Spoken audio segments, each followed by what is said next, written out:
El Señor les bendiga, hermanos. Ya entre unos minutos comenzamos la enseñanza de esta noche. Amén. Solo damos un tiempo más para que también caiga la notificación en los hermanos y aquellos que nos van a acompañar en vivo, pues se puedan conectar con nosotros.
La verdad que es un privilegio poder siempre compartir. Es un privilegio inmerecido el hecho de poder enseñar de la palabra del Señor, la cual necesitamos todos. Y es necesario que día con día vayamos nosotros aprendiendo más de su palabra. Amén. Vamos a empezar, vamos a hacer una oración para poder comenzar. Si usted está ahí, no importa la hora que vea el video, pero tomemos un tiempo para darle gracias, Señor. Padre, te damos gracias en esta noche. Gracias por este día. Gracias, Señor, porque van pasando los días y tú nos guardas, nos cubres, nos proteges, nos bendices. Señor, tú siempre estás con nosotros y eso no debemos de olvidarnos, debemos de ser agradecidos. Señor, hay muchas personas que están pasando una peor situación que nosotros y muchas veces nosotros, comparados con estas personas, estamos bien. Señor, que podamos estar contentos. Tu palabra dice, regocijaos en el Señor. Otra vez digo, regocijaos. Si tenemos de tu espíritu, si tenemos de tu presencia, si tenemos de tu palabra, debemos de estar alegres. Si tenemos vida, si tenemos salud, si tenemos familia, si tenemos una provisión, si tenemos un techo, una vestimenta, debemos de alegrarnos. Porque tú siempre tienes cuidado de nosotros. Si tú cuidas de las aves, ¿cómo no cuidarás de nosotros? Si tú mandas la lluvia para que las plantas, para que los árboles puedan crecer, ¿cómo no creer que tú cubrirás nuestras necesidades? Señor, gracias por ser nuestro Dios. Gracias por amarnos. Gracias por bendecirnos. Gracias por cubrirnos. Señor, a esta hora te pedimos por aquellos que están enfermos, por aquellos que tienen alguna necesidad, alguna dolencia. Y en especial, Señor, en esta hora quiero pedirte por aquellos que están tristes, aquellos que tal vez han sufrido alguna decepción, a aquellos que tienen un quebrantamiento pero emocional, no físico, sino un quebrantamiento emocional. Aquellos que se sienten defraudados, desanimados, desalentados de la vida, de la situación, de lo que está sucediendo, probablemente en su familia, con sus finanzas, en el trabajo o en el mundo. Que tú puedas traer paz y tranquilidad. Que tú puedas, Señor, traer paz a sus vidas. Gracias, Padre. Gracias porque no es por vista, es por fe. Señor, ayúdanos a no preocuparnos, ayúdanos, Señor, a no afanarnos, ayúdanos a traer nuestras cargas y descansar en ti. Gracias, Padre. Amén y amén. Amén. El tema que vamos a estudiar hoy, espero que lo podamos acabar, lo podamos terminar, pues definitivamente que es un poco largo, ¿sí? 5 vallas que saltar para completar la carrera de la fe. Esto está en Hebreos, así que le voy a invitar a que me acompañe a Hebreos 12. Hebreos 12. Amén. Hebreos 12:1.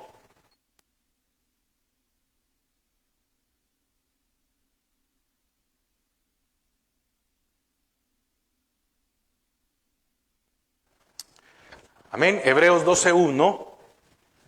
Hebreos 12:1 dice: por tanto, nosotros también, teniendo en derredor nuestro tan grande nube de testigos, despojémonos de todo peso y del pecado que nos asedia, y corramos con paciencia la carrera que tenemos por delante.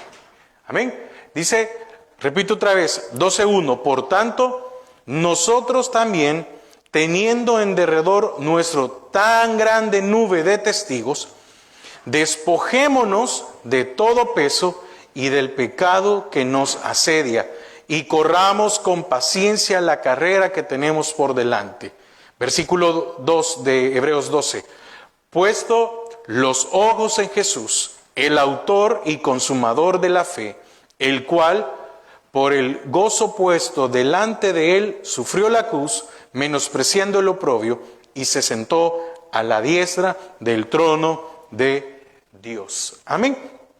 Entonces, vamos a ver, aunque vamos a leer todo el capítulo, Hebreos 12, hermano, bienvenido.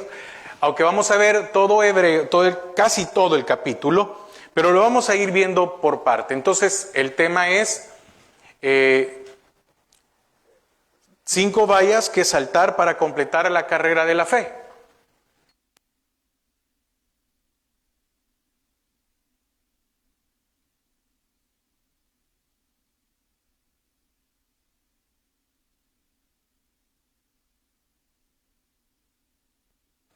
Amén. Entonces, bueno, de hecho no quedó así, perdón, no quedó así el domingo quedó ahí todo limpio. Bueno. Amén. Entonces, como le digo, está hablando para que usted pueda tener una idea, una mejor idea del tema, porque el tema es algo largo. Usted ve que en la carrera, ¿verdad? En la carrera hay unas carreras que son con obstáculos, ¿verdad? Entonces, muchos obstáculos se ponen en nuestras vidas. Entonces, a menudo, la vida cristiana se compara con una carrera. Acompáñeme a 1 Corintios 9:24. Primera epístola a los Corintios 9:24.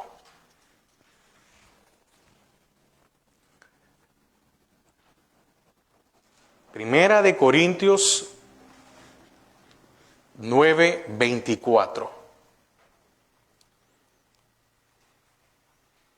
Entonces, la palabra nos muestra o nos enseña de que nuestra vida o la vida cristiana es una carrera. Y dice, ¿no sabéis que los que corren en el estadio, todos a la verdad corren, pero uno solo se lleva el premio? Corred de tal manera que lo obtengáis. Y el siguiente ejemplo es segunda epístola de Timoteo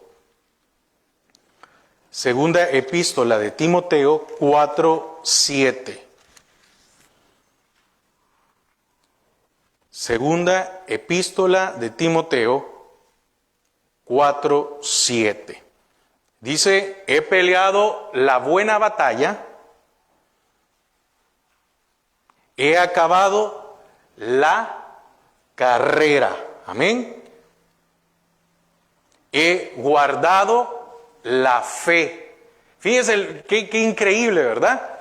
He acabado la carrera, pero mire, me llama, un día, o tal vez en algún momento, un día de estos estaba meditando un momento y fíjese que yo quiero que usted tenga en mente esto, tal vez algún día vamos a compartir de eso, meditar, pero meditaba entre cuidar y guardar. Muchas veces nosotros nos cuidamos, pero esto significa, es porque nos estamos exponiendo a algo, ¿verdad? Cuidarse. Pero cuando usted se guarda, usted se aleja de todo lo que lo puede afectar. Y entonces me llamaba la atención que en algunos proverbios dice, hijo mío, guarda tu corazón. No dice cuida, dice guarda, aísla. Y aquí dice, he guardado la fe. Entonces, esta carrera que nos muestra la palabra o la figura, nos habla que debemos de despojarnos de todo aquello que nos impide avanzar, especialmente en todo aquello que nos asedia o que nos estorba y de todo lo que es pecado. Así como el de no mirar, y aquí voy a entrar a algo, muchas veces nosotros miramos y comparamos con los demás hermanos. Y eso es un error muy grande, porque mire, el evangelio no se trata de competir quién es mejor creyente. Usted en su trabajo, pues si es vendedor ahí, compita quién es el mejor, ¿cómo se llama? Vendedor. Pero aún muchas veces cuando hay trabajos de estos en los cuales hay una competencia, también somos llamados ¿a qué? A apoyarnos o ayudarnos. Ahora, muchas veces el error del creyente es compararse a otros. No, hermano, pero es que fulano hace tal cosa y a mí me regañó, a mí me sancionó, a mí me llamó la atención por esto. No es cuestión de compararnos, no somos competidores, sino, como dice Hebreos, mantener nuestros ojos, mantener nuestra mirada, mantener ese final que es en Cristo, el autor y consumador de la fe. Si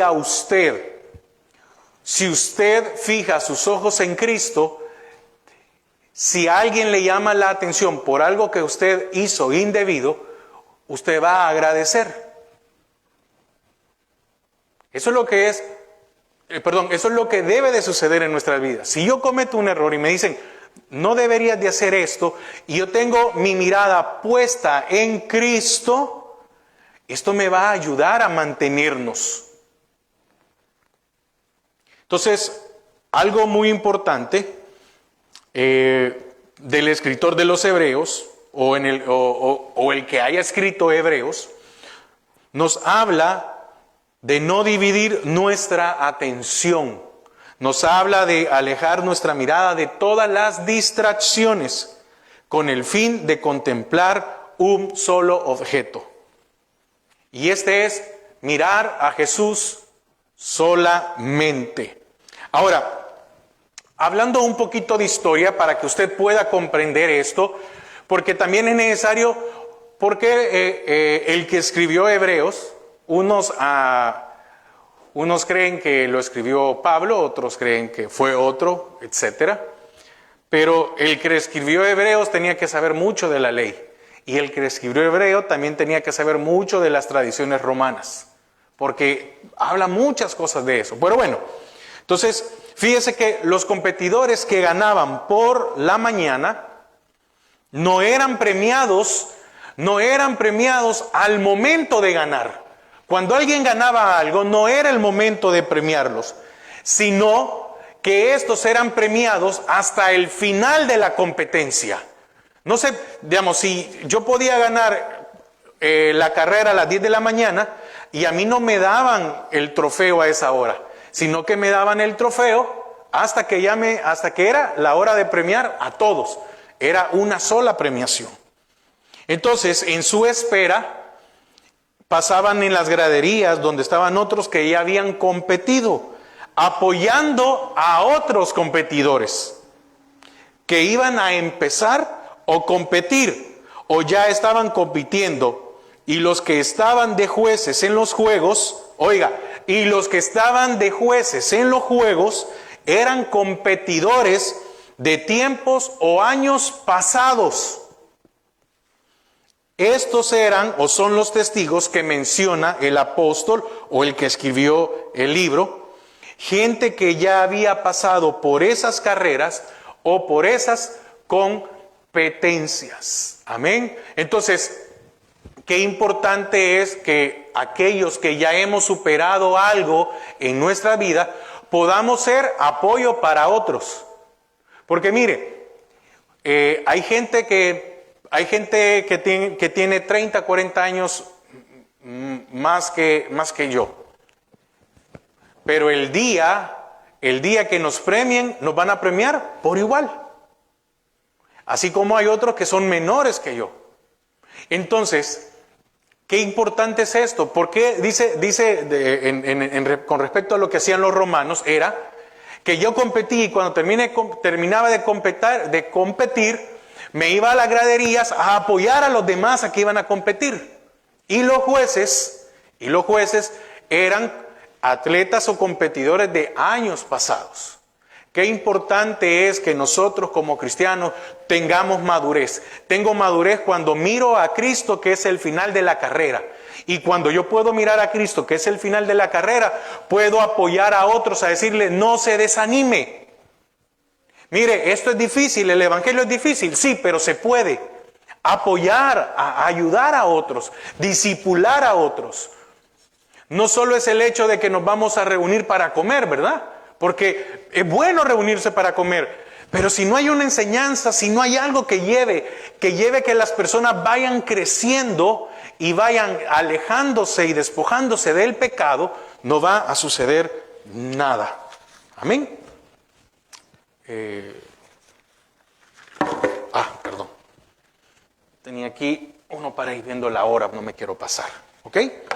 Entonces, primer valla que nosotros debemos de saltar o de sobrepasar, y es la paciencia y la perseverancia. Esta es la primer valla, la valla de la paciencia y la perseverancia. Volvamos otra vez a Hebreos 12. Como le dije, vamos a leer casi todo el capítulo. No vamos a ir uno por uno porque mi deseo es que podamos completar hoy la enseñanza. Amén.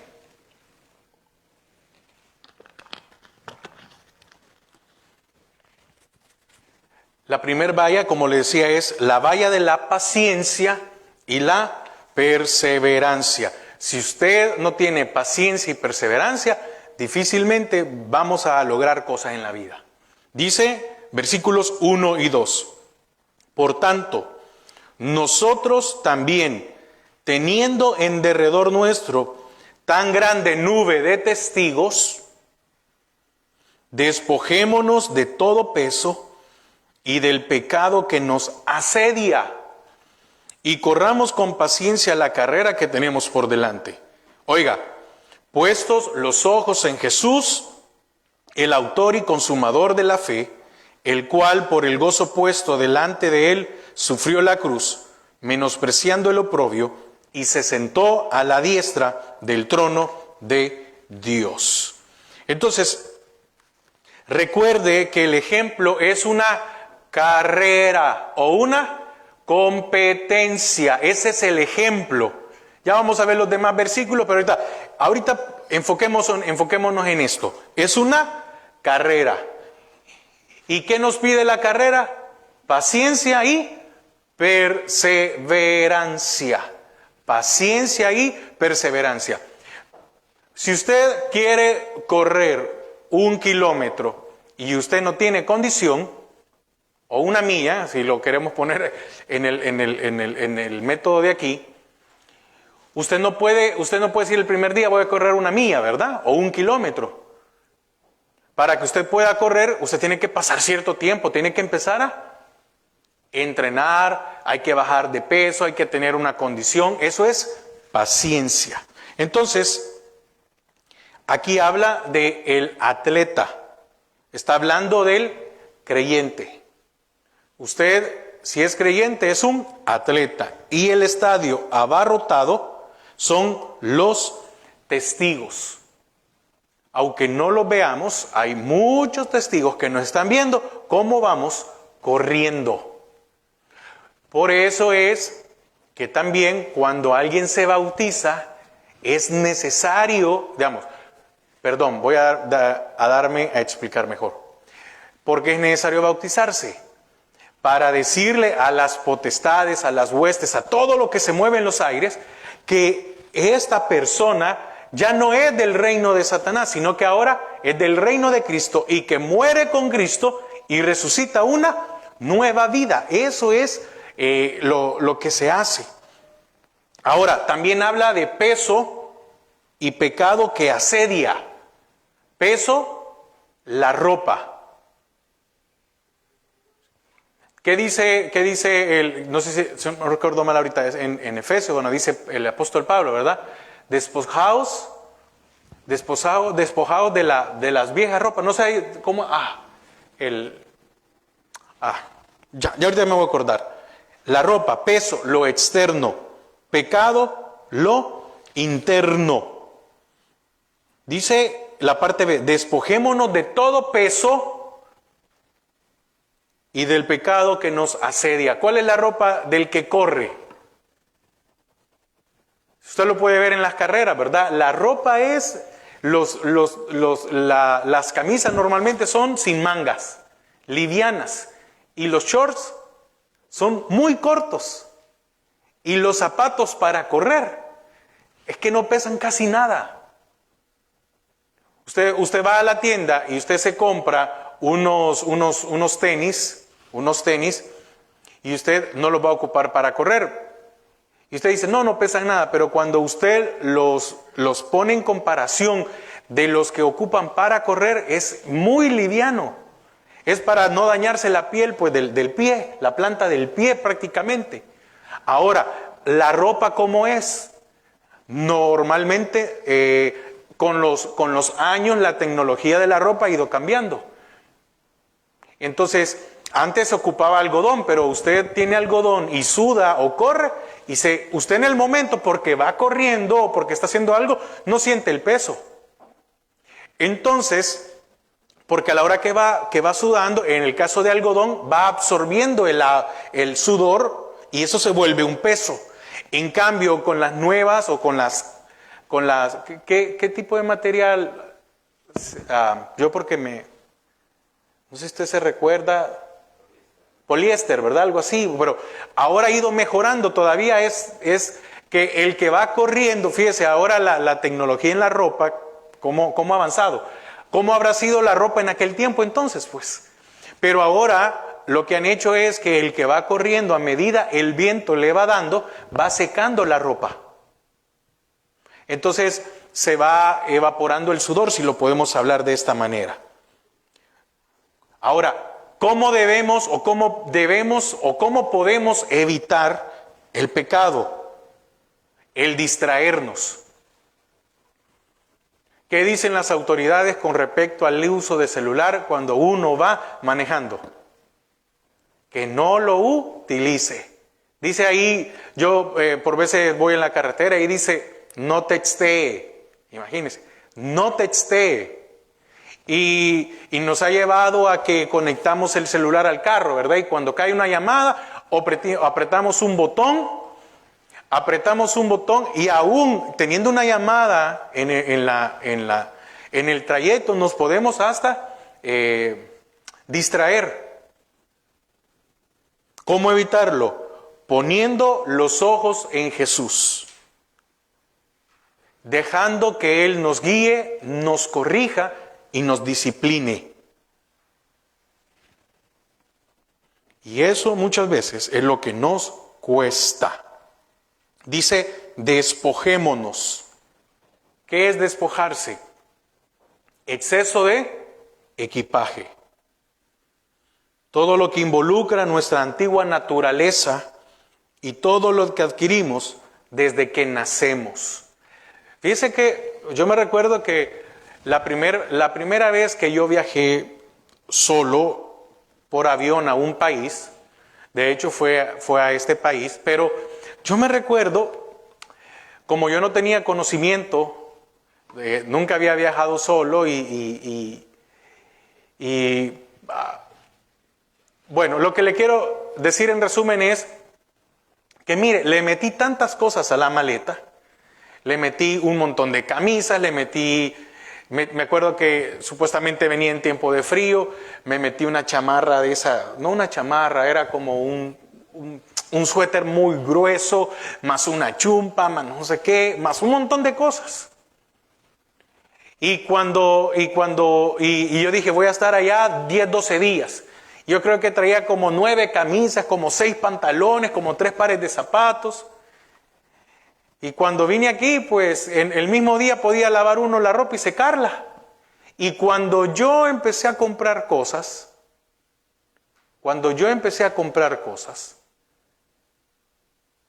no me cabía, ya no me daba el peso.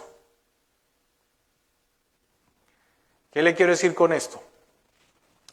De que para que pueda ingresar en nosotros la palabra de Dios, debemos de despojarnos de aquellas cosas que hemos aprendido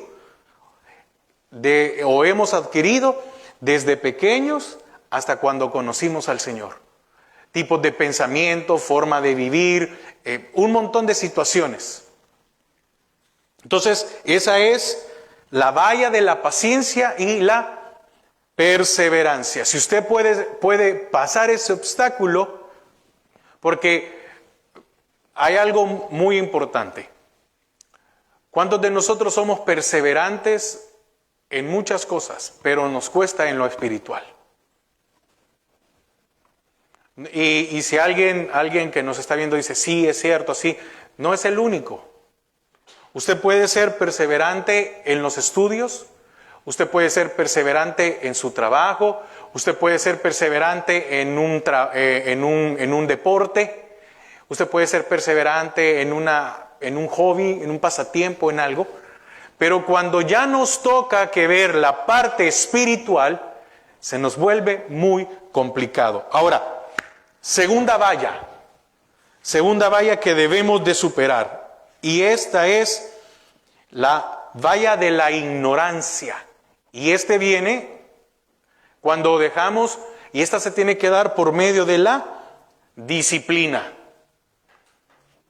Ahora, dice el versículo 3, y acompáñeme porque vamos a leer hasta el 11. Considerad a aquel que sufrió tal contradicción de pecadores contra sí mismo, para que vuestro ánimo no se canse hasta desmayar.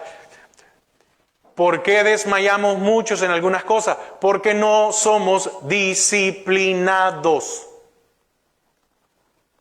Porque aún no habéis resistido hasta la sangre. Oiga lo que les está hablando aquí. Porque aún no habéis resistido hasta la sangre, combatiendo contra el pecado.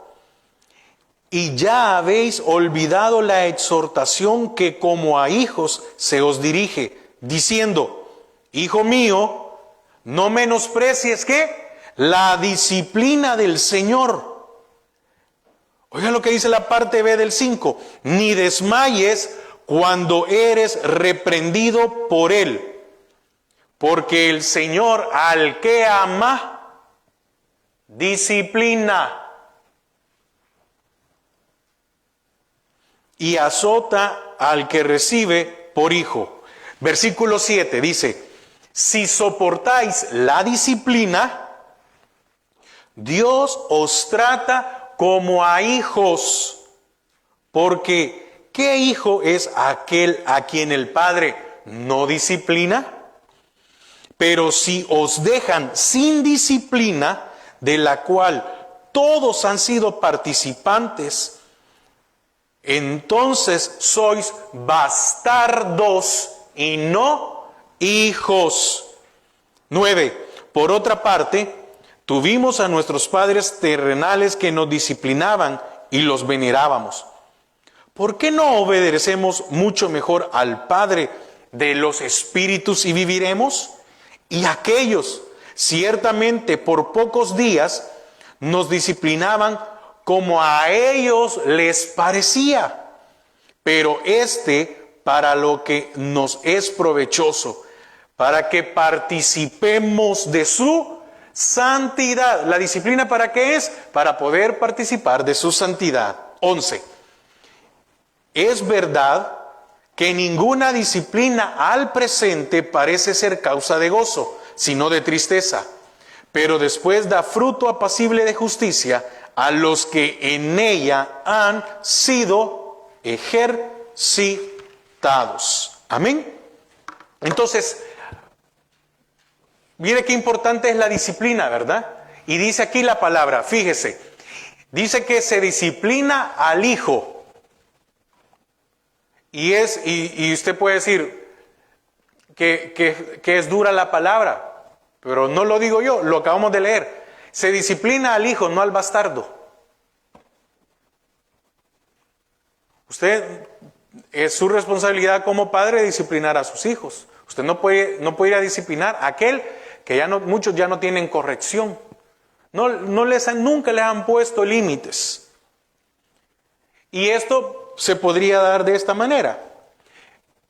¿Qué pasaría si su hijo le preguntara a usted, papá o mamá, ¿y a ti quién te disciplina? Porque llega un momento en que la mente del niño va empezando a madurar, ¿verdad? Entonces dice, bueno, tú a mí me disciplinas, pero ¿a ti quién te disciplina?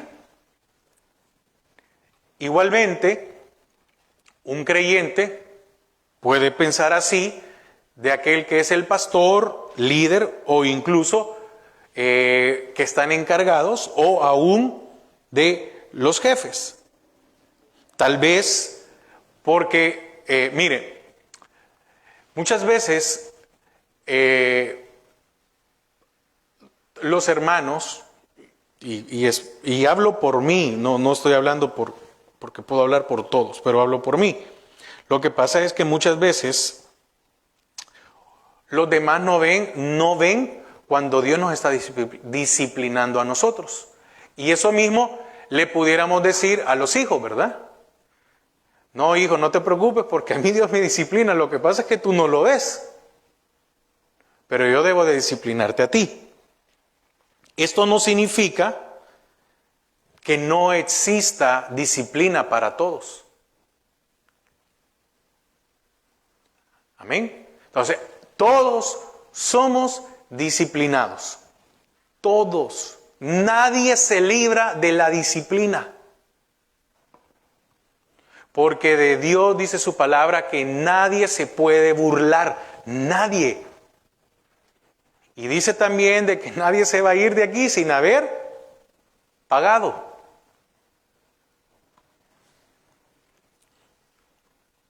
El escritor temía ser eliminado. Fíjese, el escritor a los hebreos, ¿verdad? Como le digo, no hay una veracidad. No que una veracidad, ¿cómo decirle? Hasta el día de hoy no se ha dicho ciertamente así con exactitud, fue el apóstol Pablo. Ahora, muchos nos inclinamos, y yo soy uno de ellos, a que pudo haber sido Pablo. Porque él habla mucho de la ley, como le dije, habla mucho de la ley y había que conocerla. Ahora, el escritor, vamos a dejarlo así, no vamos a entrar ahorita en que si fue o no fue. Pero el que escribió Hebreos temía ser eliminado. Oiga, el que escribió temía ser eliminados. Increíble, ¿verdad? No fue el hecho de que, bueno, yo voy a escribir esto y entendí la revelación de Dios y ya no me va a pasar nada. No. La palabra nos muestra que aunque seamos predestinados, vamos a ser corregidos. Nadie se puede librar de la corrección de Dios. Y si no, pregúntenle a Sansón, a David y a Jonás. No se libró ninguno. Si no, pregúntenle a Moisés. Liberó al pueblo y cuando ya llegaron el tiempo, dijo, ¡ay, qué bueno! Voy a entrar a Canaán. Y el Señor le dijo, ¿para dónde vas? No, Señor, no, tú no vas a entrar. Pero Señor, no, tú no vas a entrar. Hiciste algo que no deberías de haber hecho. El autor nos dice que él no era perfecto y que no confiaba en su corazón.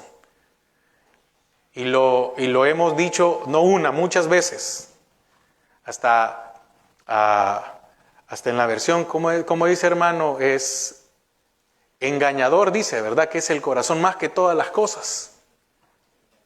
Engañoso, no, pero la versión dice engañoso, pero perverso.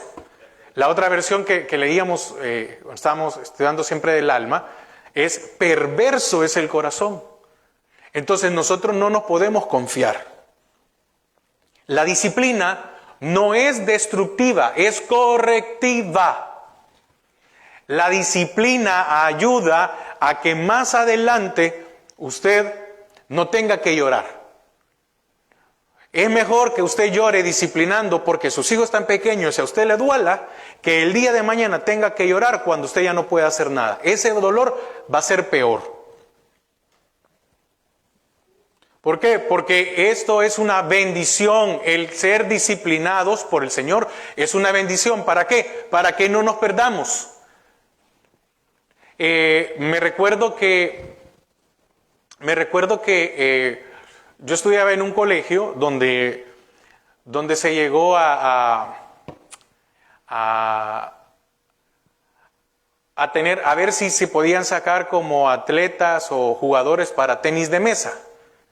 Entonces, ping-pong es lo que jugamos así, ¿verdad? Pero el nombre cabal, porque me dijeron, es tenis de mesa. Entonces, llegaba uno que había sido campeón y ahora era maestro. Y entonces vi que él llegaba y tenía a niños pequeños. Él tenía a niños pequeños de cierta edad y él decía, había sacado. Y vine yo una vez y le dije que si podía incluirme, si yo podía estar, aunque sea mirando. Que si podía mirar, ¿verdad? Si podía llegar y hacer todo lo demás. Y él me dijo, fue bien honesto y me dijo, mira, para tu edad ya es bien difícil que te podamos formar como jugador, me dijo. A mí me gustaba el ping-pong, pues. Pero si te quieres venir a los entrenos, te puedes quedar. Entonces, me recuerdo que creo que duré menos de una semana porque eran muy cansados. Y yo le estoy hablando que tenía alrededor de 17 años, no estaba mayor pues, pero para el entrenamiento que le hacían y con los niños, y la energía que tenían los niños era y eso era una disciplina.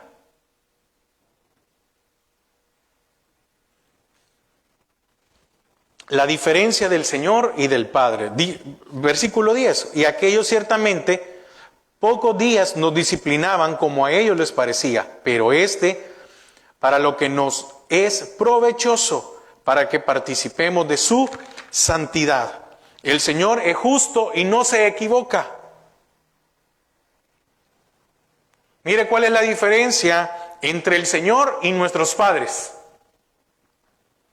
Que el Señor es justo y perfecto, y eso hace que no se equivoque. ¿No se equivoque en qué? En la corrección para nuestras vidas. Porque ¿cuántos de nosotros podríamos decir que en algún momento nuestros padres fueron injustos? ¿Cómo nos castigaron? Por eso es que cuando alguien va a castigar a su hijo, primero tuvo que haber platicado con él antes y le hubiera dicho, no puedes, un ejemplo, no puedes salir de la casa o no puedes hacer esto, pero si no le ha dicho y lo castiga, es injusto. Segundo, si alguien va a castigar o reprender a su hijo, no debe de hacerlo airado, porque esto trae un problema para el alma. Entonces muchas veces ¿Cuántos fuimos castigados injustamente o sin medida? Pero el Señor hace una diferencia. Él es justo y perfecto. Él no se equivoca a la hora de disciplinarnos. La cirugía es dolorosa, pero después, 11. Oiga lo que dice el 11. Es verdad que ninguna disciplina al presente parece ser causa de gozo, sino de tristeza. Ninguna disciplina al presente es gozo, más bien parece tristeza, pero después da fruto apacible de justicia a los que en ella han sido ejercitados. ¿Qué trae entonces la disciplina? Fruto de justicia. Nos hace ser justos. ¡Qué bendición! Entonces, es como cuando, yo decía un ejemplo, a la cirugía. No sé si a usted le ha tocado pasar por el quirófano. A mí me ha tocado pasar por el quirófano casi que, bueno, de hecho, las 2 veces por emergencia. Por apéndice y por espalda, por una hernia discal. Y las 2 por emergencia.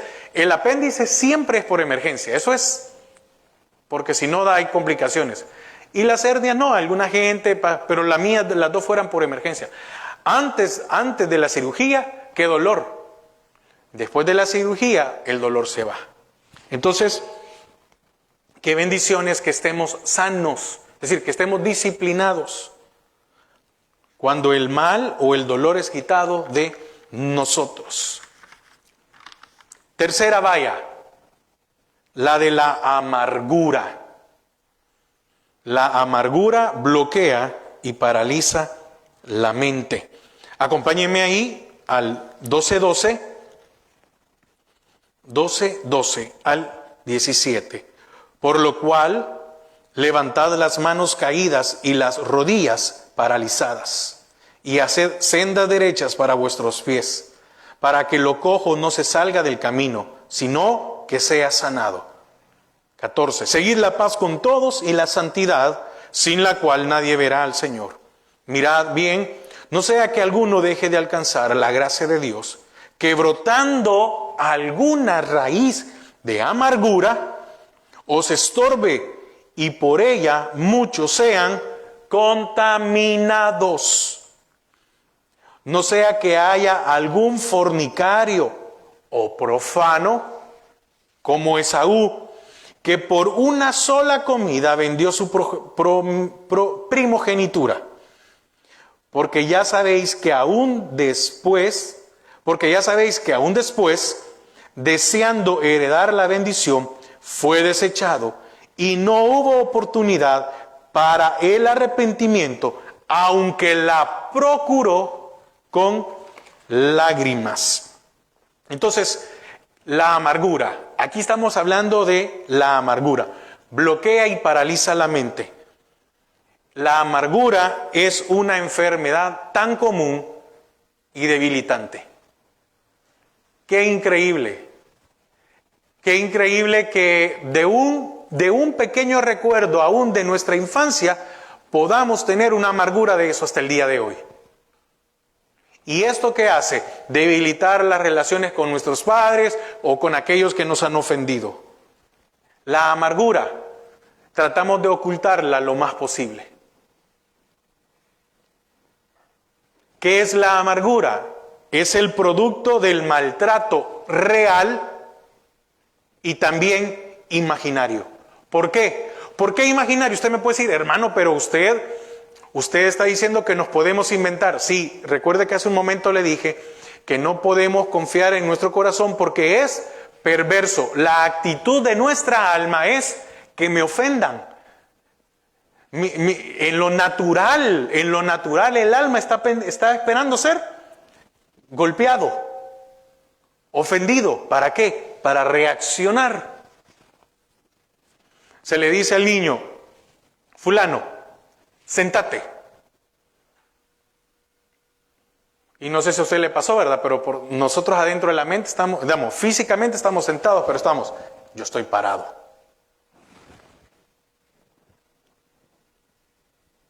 Es el producto, la amargura es el producto del maltrato real. Y en muchas cosas, imaginarios. Porque le voy a decir algo. Mire, qué triste es ver a aquellas personas que se imaginan cosas, ¿verdad? Una de ese tipo de personas son las personas que son celosas. Y la palabra dice que los celos es como el Seol. Imagínense la comparación. Dice que vivir con alguien celoso o celosa es vivir en un infierno. Y hay personas que son tan celosas que se imaginan cosas y eso lo hacen ¿qué? Amargarse. ¿Qué es la amargura? Es un cáncer porque contamina a muchos. Sí, y lo leíamos, ¿verdad? Al final del 15. Mirad bien. No sea que alguno deje de alcanzar la gracia de Dios. Oiga lo que lleva la amargura. Dejar de alcanzar la gracia de Dios. El escritor estaba preocupado en ser eliminado. Que brotando alguna raíz. Y para que brote una raíz, ¿qué se necesita? Una semilla. Nada más. Os estorbe y por ella muchos sean contaminados. Aquí, y fíjese que aquí nos muestra un ejemplo de Jacob y Esaú. Voy a ser breve porque no es eso, quiero avanzar, faltan 2 vallas y la conclusión, pero por mucho tiempo, ¿verdad? Es que Jacob fue un ladrón, Jacob fue un engañador, Jacob hizo esto. Y dígame, antes de nacer, ¿para quién era la promesa? Para Jacob, no para Esaú. Nace Esaú y por nacer Esaú tenía derecho a la primogenitura. Pero es que fíjese que el Señor en la promesa nunca habló de la primogenitura. Él dijo que el mayor iba a servir al menor, punto. Ahora, ¿qué hizo Esaú? Renegaba de su primogenitura. Me voy a morir y para qué no la quiero. Entonces Jacob no lo engañó, porque le dice, ya que no la quieres, véndemela.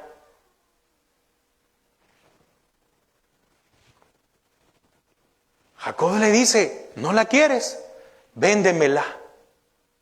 No le dice regálamela, no le dice pásamela, no le dice, no le hace que sus padres habían hecho un caos en ese hogar, esa es otra cosa. Pero cuando ellos están hablando, Jacob tampoco no era ningún tonto. No era ningún sencillo. Él sabía lo que a su hermano le gustaba. Y entonces vino y empezó a hacer un potaje, ¿verdad? Y había oído hablar muchas cosas. Y de seguro Jacob esperó de esos días que Esaú estaba desanimado o amargado. Yo creo que podría decir la palabra correcta es amargado, que se le brotaba la amargura, ¿verdad?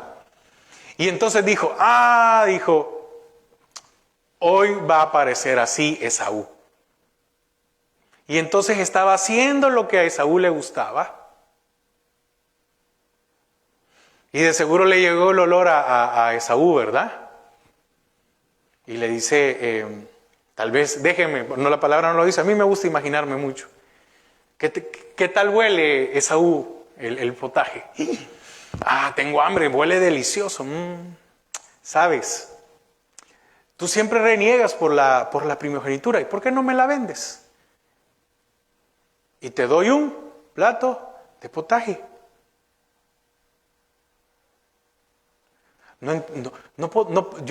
Déjeme analizar eso por un momento. Al final, ¿de quién era la decisión el hecho de vender su primogenitura? De Esaú. Oiga, ¿una primogenitura vale un plato de potaje? Es que Esaú despreció la primogenitura. Malas decisiones. Y dice que no la recuperó, aunque la procuró con lágrimas. Las malas decisiones hacen que nos amarguemos. ¿Y cuál es el remedio? Versículo 12. Por lo cual, levantadas las manos, caídas, y las rodillas paralizadas. Y haced sendas derechas para vuestros pies, para que lo cojo no se salga del camino, sino que sea sanado. ¿Cuál es la fórmula para salir de la amargura? Seguir la paz con todos y la santidad, sin la cual nadie verá a Dios. Entonces es necesario levantar nuestras manos. ¿Y qué significa levantar nuestras manos? Rendición. ¿Y el arrodillarnos qué significa? Oración, comunión con Dios, comunicación con Dios. Sendas, ¿qué es las sendas? Dirigir nuestros pensamientos hacia aquellos que necesitan aliento, ayudar a los que dudan y parecen que van a caer. Y también, de parte nuestra, dar buen testimonio a los débiles. Haced sendas. Oiga, cuando dice haced sendas, el que está cansado o el que está cojo no puede hacer sendas. Entonces, ¿quién tiene que hacer sendas? El que está sanado. Por eso es necesario librarnos de cualquier amargura y hacer sendas para que el que está cojo camine derecho, correctamente. O no dice, y haced sendas derechas para vuestros pies, para que lo cojo no se salga del camino. Entonces, también habla de cuidar nuestras vidas. ¿Por dónde debo de andar? ¿Qué debo de ver? ¿Qué cosa más difícil, verdad? Porque, mire, aunque uno no quiera, uno muchas veces está en Facebook, ¿verdad? Y aparecen cosas, aunque usted no quiera, ahí están. Ahora, es mi decisión si le doy clic para entrar. O le doy bloquear y que ya no me aparezca nada de eso. Porque muchas veces hay gente que comparte cosas. Entonces, si eso me va a llevar a mí a pecar, entonces yo bloqueo eso para que lo que se publique, que no es de la persona, de lo que se publique de esa página, no me aparezca. Hay medios para hacerlo, pero avancemos. Seguid la paz. Si me ofenden, sigo la paz, sin sacrificar la santidad. Cuarta valla que hay que sobrepasar, la valla del temor. 18 al 24. Porque no os habéis acercado al monte que se podía palpar y que ardía en fuego, a la oscuridad, a las tinieblas y a la tempestad, al sonido de la trompeta y a la voz que hablaba, la cual los que la oyeron rogaron que no se les hablase más, porque no podían soportar lo que se ordenaba. Si aún una bestia tocar el monte, será apedreada o pasada con dardo. Y tan terrible era lo que se veía que Moisés dijo, estoy espantado y temblando, sino que os habéis acercado al monte de Sión, a la ciudad del Dios vivo, Jerusalén la celestial, a la compañía de muchos millares de ángeles, a la congregación de los primogénitos que están inscritos en los cielos, a Dios el juez de todos, a los espíritus de los justos hechos perfectos, a Jesús, el mediador del nuevo pacto, y a la sangre rociada, que habla mejor que la de Abel. Yo dije, perdón, la última, pero no, es la cuarta, es la valla del temor. Aquí habla del Sinaí, que es el judaísmo, y la ley del temor y temblor. Y el temor es de aquella amargura que paraliza. También habla del monte Sión, que es Jesús, del cristianismo, que es gracia. Mire, yo tenía aquí varias citas, pero por tiempo no las vamos a tocar, si no va a ser muy largo. Pero se las voy a dar para que usted las lea, léalas después o anótelas. Es Éxodo 19, 12, perdón, la primera es Deuteronomio 4, 11, para que las lea en ese orden. Después, Éxodo 19, de 12 al 13, y Deuteronomio 9, 19, que es la referencia que habla del monte, del temblor, de lo que estaba pasando allí. Entonces, ¿qué pasa con respecto a la valla del temor? Jesús lo hizo todo por nosotros, por cuanto nosotros no podíamos cumplir con la ley. La ley nos enseña nuestra necesidad de Cristo. Yo quería ampliar aquí, pero la verdad que se nos ha ido el tiempo. Esto está en Romanos 7, del 7 al 25. ¿Por qué le digo esto? Porque la ley es la que nos enseñó que estábamos en pecado. Y una cosa es la ley de Jehová y la otra cosa es la ley mosaica, que también la dio Jehová. Pero la ley de Jehová está desde el principio, cuando Él hizo los cielos y la tierra. Y le puso ley, le puso límites. Le puso límites al mar, le puso límites al día, a la noche. O no fue una ley, óigame esto, o no fue una ley que Dios le dio a Adán y Eva cuando le dijo: de todo podéis comer, menos del árbol del bien y del mal, porque el día que de él comiereis, de ciertamente moriréis. Fue una ley y se cumplió. Y todavía no estaba la ley mosaica. Y después también la Biblia hace referencia a Abraham, que dice que cumplió sus mandamientos, sus decretos y sus leyes. Entonces, estamos hablando de la ley de Jehová y el Salmo, ¿cuál es dice la ley de Jehová? Es perfecta, que convierte el alma. Imagínense. Pero la ley mosaica, ¿sí?, no la podíamos cumplir, pero Él la cumplió por nosotros. ¿Y la ley para qué sirve ahora? Para preservarnos nada más, porque nos dice lo que no debemos de hacer, pero ya no nos condena. Cristo es el que hizo el sacrificio y nos dio salvación. Entonces, el temor no debe de ser un estorbo. Debemos de aprender a saltar esta valla. Hay que tener cuidado con el legalismo. Hay que tener cuidado con la imposición. Muchos, qué triste es, ¿verdad?, que hay muchas iglesias que son muy legalistas y viven con un temor estas personas que les han dicho que si no llegan cosas así, que si no llegan al culto van a perder la salvación, o que si no hacen tal cosa, y no es así. Y esto trae una imposición, el no poder cumplirla. Yo porque ya murió, tenía una familiar que, estoy hablando tal vez allá por los años, no sé si 40 o 50, no sé cuánto, iba a una de estas iglesias, muy legalistas.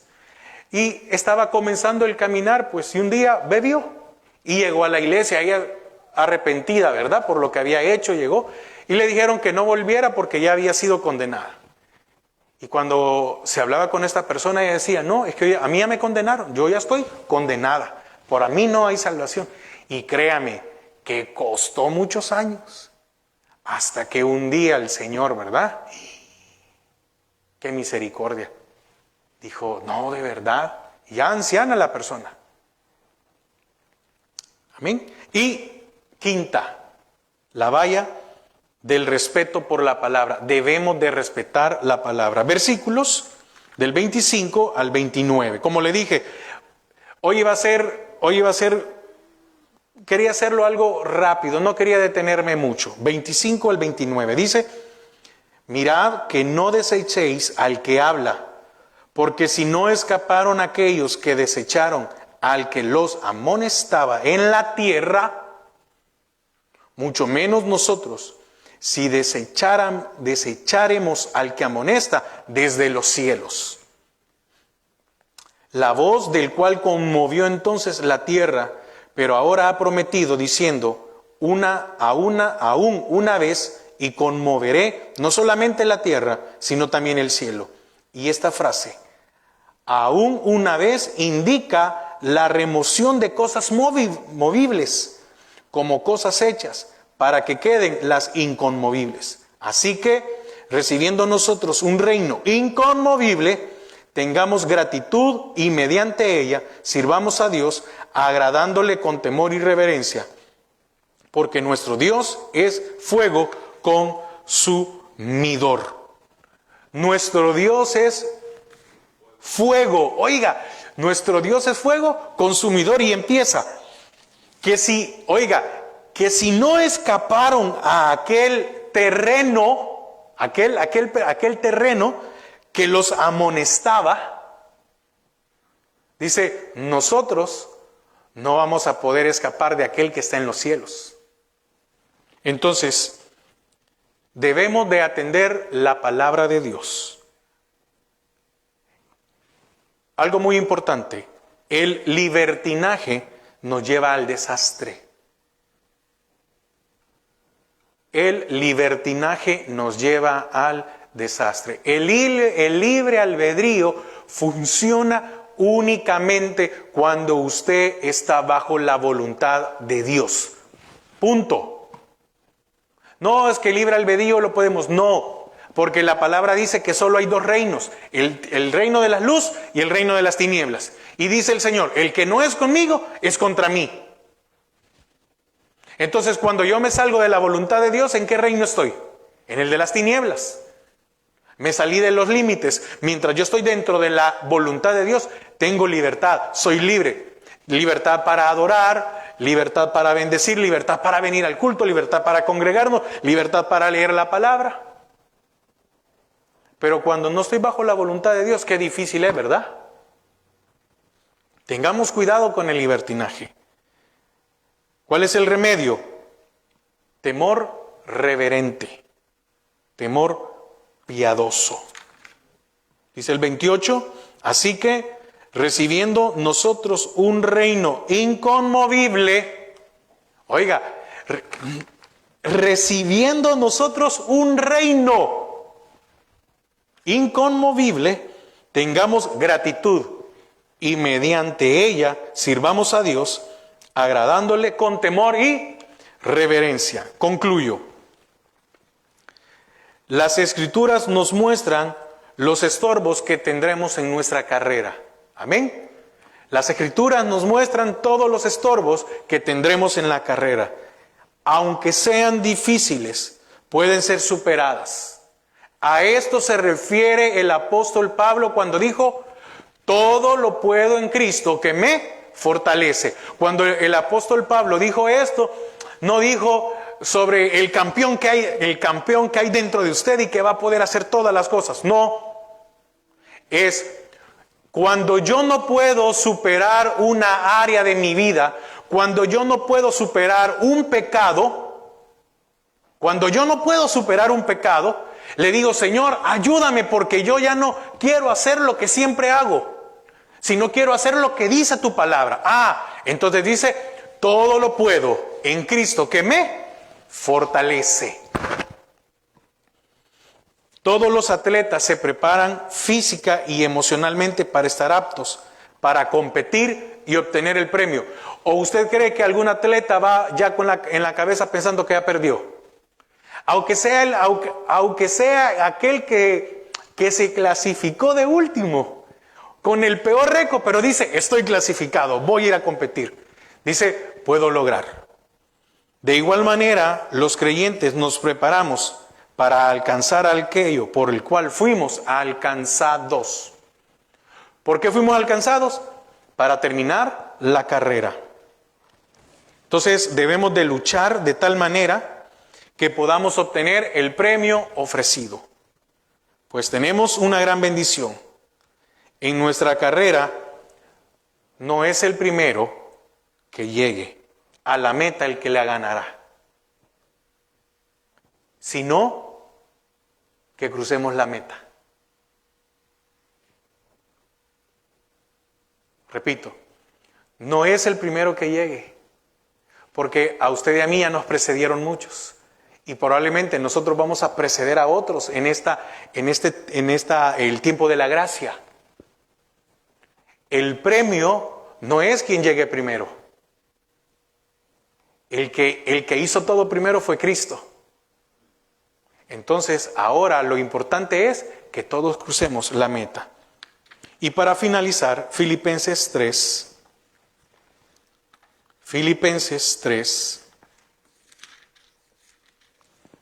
12 al 14. Y con esto terminamos y oramos. ¿O hay alguna pregunta? Dice, oiga lo que dice el apóstol Pablo. No que lo haya alcanzado ya. No da por sentado que él ya cruzó la meta, ni que ya sea perfecto, sino que prosigo por ver si logro hacer aquello para lo cual fui también asido por Cristo Jesús. Dice en otras palabras, procuro alcanzar aquello por lo que yo fui alcanzado.